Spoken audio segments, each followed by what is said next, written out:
he gets the relationship between animals and their owners. He understands that and he feels that so deeply. I don't know that Eric didn't become a veterinarian to help people. He became a veterinarian to help animals. You're listening to Good Lives, Good Lives, part of Deborah's Social Stimulus. Today we are talking with Dr. Eric Headley of the Chevy Chase Animal Clinic. This veterinary clinic was opened in Lexington 50 years ago by Dr. Maury Offutt. She operated the clinic for 30 years before selling the practice to Dr. Headley in 1997. We are joined by Dr. Headley's wife, Beth, and his son, Cooper, as they share with us Dr. Headley's background, his business philosophy, and the future of the Chevy Chase Animal Clinic. Well, Eric's always wanted to be a vet. He tells me anyway that he from a young child on, he knew he wanted to be a veterinarian. He says he used to throw his G.I. Joe up in the air and look and see how it landed and what bones it would have broken and how he could have fixed it around. So he's sort of mechanical like that. He's got a practical sense of wanting to fix things. I always did something with animals. I was in the woods a lot, collecting animals, as frogs and snakes and such like that. But as a kid, I always wondered about animals, just how things work. I worked on a hog farm, and I was 3 years on a hog farm, and I was bringing some hogs up to the university for sale or whatever we were going to do, research. And I elected to go by the medical center, and I applied to dental school. Well, he got into dental school right away. He said, well, I'll give this a try. He was in the top of his class at dental school then. I said, well, I never really wanted to be a dentist. I wanted to be a veterinarian. Went through 3 years of dentistry, realized that was not what I wanted to do, and then applied to veterinary school. Both the schools accepted him right away, and we went down to Tuskegee and started veterinary school down there. So. When I came in and took over Maury's practice, bought it, fantastic practice, great clientele. Practiced medicine here for 30 years. I had seen children grow up and get their own pets. It was wonderful 30 years. There was a lot vested in this. It was sort of on the order of giving up a child. And I truly thought he would do a wonderful job taking care of all these special clients I had and their pets. Eric wants an easygoing, fun environment to work in. It's too big a business for people to just drop by without appointments, but if he could, he would have it just like Cheers, where people dropped in and pulled up a chair to the lab and looked at fecals with him or whatever. He would have it very laid back and casual. Eric is a very simple guy and a very pragmatic guy. He wants to just say it how it is. Be it a healthy animal or a very sick animal, I try to be upfront, fair, truthful, and honest. So many times I've heard him say, he's sick. He's sick. When there's so many more medical terms that could apply, it's bad. But he puts things in simple terms, and I think that's why a lot of people like him, and doesn't necessarily do things the way that big businesses would tell you should do this.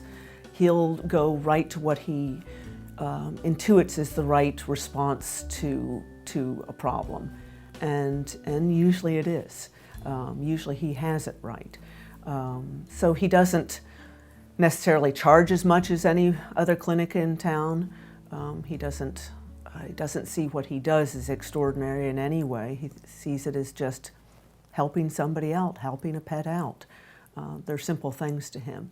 So why make it more complicated than it needs to be? Right now, something that's on the horizon is the mom and pop shops, which I have here, being bought out by corporations. And I don't know if veterinary medicine is going to be heading in that direction. I'm not trying to drag my heels on that, but I would like to kind of put up a little bit of a fight. This past winter, Eric was approached by a big box veterinary service that wanted him to come along with them down the street, actually, and have him as the veterinarian there, be their employee.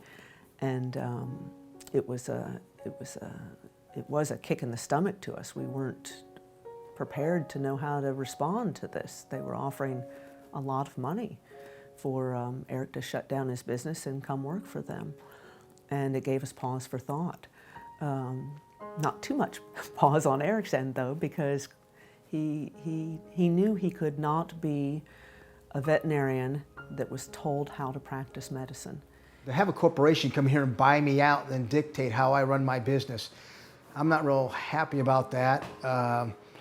And for somebody to tell me what I can and cannot do and how I have to treat a patient and how much money I have to charge, and then they look at my books and tell me I didn't charge enough or I did this or that. If I want to sit down with a client and talk about fishing, their animal, their kids, I'm going to do that.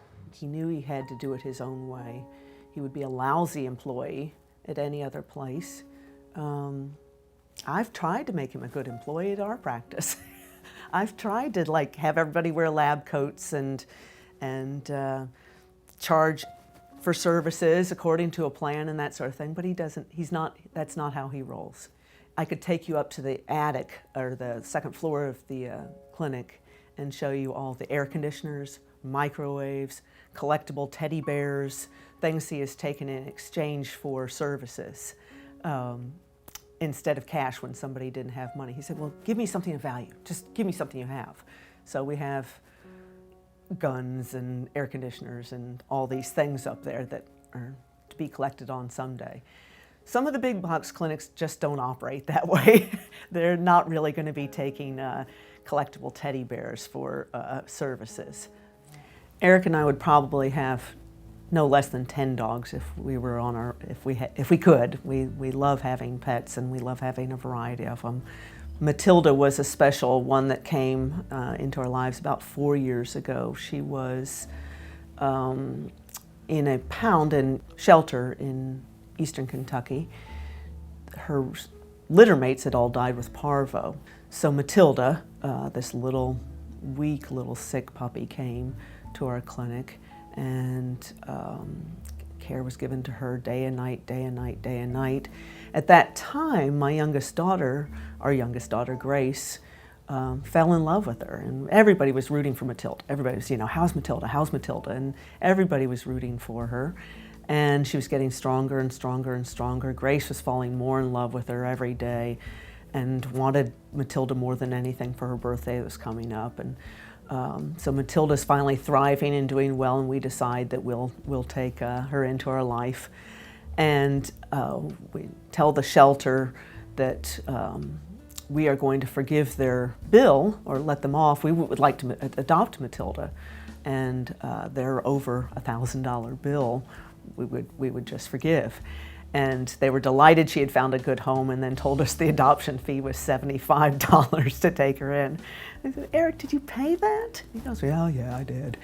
So, Eric and I have been such good friends when we were dating and through the years that practical issues like how many kids would we have or who would manage finances were just never discussed. We just never brought those things up.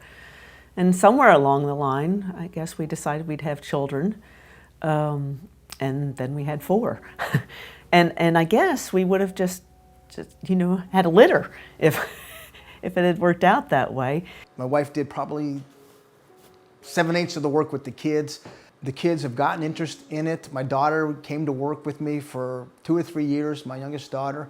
Now she's kind of graduated out of this. It was just easy for us to have children. It was, again, like caring for animals. It was just loving them and being with them. And again, that's just Eric, is the taking care of things. He just is, he's a nurturer. He takes care of things, and we both do. And so we have 4 children now, off starting careers. My son is going to come into the practice now. He gets to leave for vet school, thank God. And he will take over, and I guess I will fade away. All of our kids know about the veterinary business and the life and what their dad does and that sort of thing. And I think it soaks into you in a way that we don't sometimes see. And I think Cooper got more saturated than we were aware of with his with wanting to become a veterinarian. When my first semester of college, I was undeclared, and in the back of my mind, I was thinking to myself, this is great, but I definitely want to become a veterinarian. So I think my mom wanted me to stick longer in the undeclared path and feel it out, but I knew in my heart that I wanted to become a veterinarian. I kind of knew. I knew it. He asked some the right questions and such like that. He knew it was a lot of long hours. That day he came out and said, "This is what I want to do."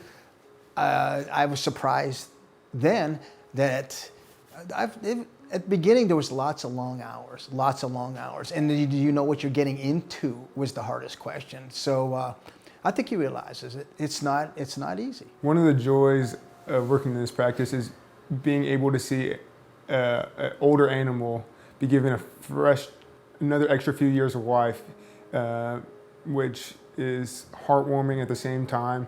Cooper's a lot like his dad with his tender nature. Eric doesn't seem like a tender guy, really. He's, kind of gruff and rough and, well, I'll do this and we'll do that. But he's very tender. And Cooper shares that with his dad. He will, I know he will be a great veterinarian because he has that empathy and that sense of understanding of love between animal and owner. He's had the opportunity to work with Eric this past year, which is just amazing. And I was thinking about how this year has been so important for Cooper. Not so much the skills of becoming a veterinarian. He'll learn those skills in school, but he will have been witness to his father's love, his passion, his understanding, things that they don't teach you in vet school, obviously. Every day is a different day. Majority of times, I do have lots of fun. Like any work, there's some headaches that go along with it, but every day we have fun. We do laugh a lot, and we do have fun. I've met the best people I could ever see. My advice to my son is to be honest. Tell him what you think's going on. Tell him to tell the truth. Tell him that when you really believe, hey, we're in trouble, tell him that. We're in trouble. There's a possibility that we might lose the patient, or you might lose your animal, but tell him that on the front end, that these are things that are good or bad. That's big. That's big. I would love to see that my son goes to school, comes back, and teaches me. And that would be my goal.